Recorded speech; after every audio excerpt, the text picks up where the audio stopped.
si on les tire, n'est-ce pas, de nos traditions dans notre système agraire, mais les communs ont toujours été de mise.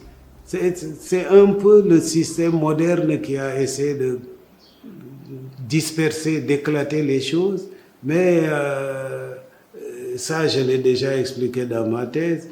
Quand il y a un problème de gestion de l'espace, c'est tout le monde qui est impliqué. C'est comment? Puisque celui qui est considéré comme le maître foncier, il ne peut pas agir lui seul. Il faut que tout le monde intervienne, que l'on mette les choses, n'est-ce pas, je dirais en cogestion, et on prend des décisions. C'est ça pour moi le commun, mais je pense que aujourd'hui encore c'est possible. Aujourd'hui encore c'est possible. Même y compris même, on l'a expliqué un peu, avec les directives volontaires de la FAO, il est bien possible de remettre en place, peut-être en les modernisant un tout petit peu, mais ces communs-là pour permettre une gestion concertée et commune par tout le monde, que tout soit clair, que tout soit visible.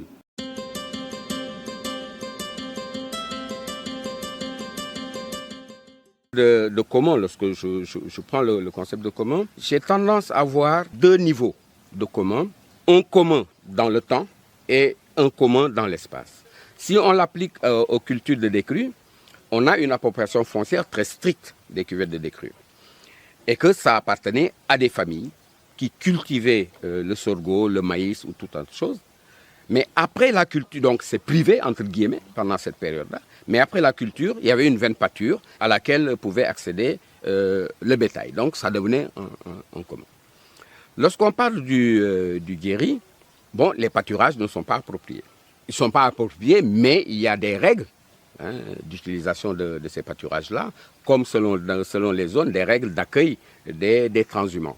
Donc là, c'est également, là on peut parler de commun au niveau de l'espace, sans qu'on ait des césures dans le temps.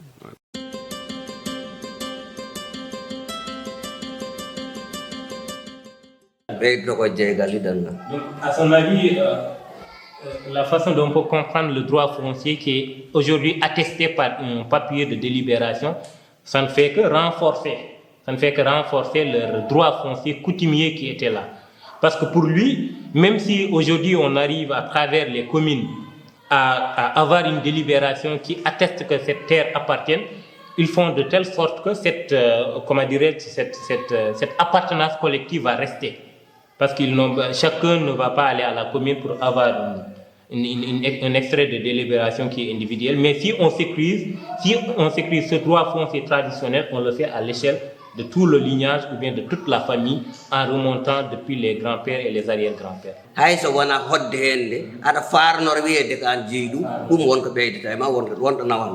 En fait, pour lui, l'utilité des terres là, ça va au-delà même de la production agricole, de ces produits qu'on tire de ces terres ou de la paille que l'éleveur peut utiliser de ces terres. La fonction de ces terres dépasse toutes ces initiatives ou toutes ces fonctions productives. Ça remonte des générations à des générations. Parce qu'aujourd'hui, quand on te dit que toi, qui es propriétaire ou ton lignage est propriétaire de tel espace, ça te donne de la fierté. Ça quand même te donne une fonction par rapport à d'autres communautés. Donc pour lui, actuellement, leurs objectifs, eux, en tant que les utilisateurs ou les usagers présents de ces terres-là, leurs objectifs dépassent le fait qu'ils arrivent à pouvoir tirer des produits qu'ils mangent ou qu'ils valorisent, mais c'est le fait de veiller sur ces terres-là, c'est le fait d'avoir ce droit foncier sur ces terres-là jusqu'à avoir la capacité de les transmettre à d'autres générations qui vont venir ou à d'autres personnes qui vont venir dans l'avenir.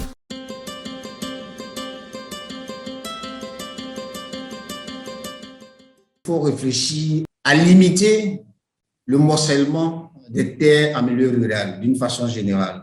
On voit que les politiques tendent très souvent au morcellement et à l'individualisation des espaces. Alors que pour longtemps encore, on aura à gérer ces terres-là de façon commune, communautaire. L'usage de la terre n'est pas exclusivement dévolue à la production agricole. Partout. Même en zone forestière, il y a toujours des élevages qui sont fixes, mais qui existent. On a eu tendance à regarder la sécurisation seulement dans la loupe de la production agricole et on a mis de côté, malheureusement, la production animale, la cueillette, comme vous l'avez dit, et c'était parfois aussi même la production halieutique. En tout cas, il y a des réflexions que les gens peuvent faire en termes de, pour inventer des catégories juridiques qui répondent plus à des préoccupations des communautés. Mais ça, je laisserai ça aux anthropologues et aux juristes. Moi, ce que je me dis juste, c'est qu'il faut qu'on respecte, en tout cas, ce besoin des populations de se partager un même espace avec des droits qui sont superposés, des droits qui se complètent, etc. Et surtout, cet aspect de gestion collégiale, cet aspect de gestion collective et d'appartenance collective de la ressource. Moi, c'est juste sur le terme affectation qui parfois peut me gêner, surtout si on parle d'affectation individuelle. Parce que le droit se superpose, les différentes formes d'usage. Et il y a un système que les populations peuvent avoir pour avoir une entente au niveau local et que maintenant, les juristes ou ceux qui passent derrière peuvent définir en termes de catégories juridiques.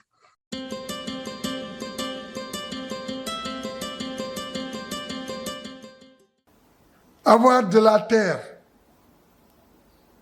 pour intérêt commun, moi j'avoue que c'est une bonne chose.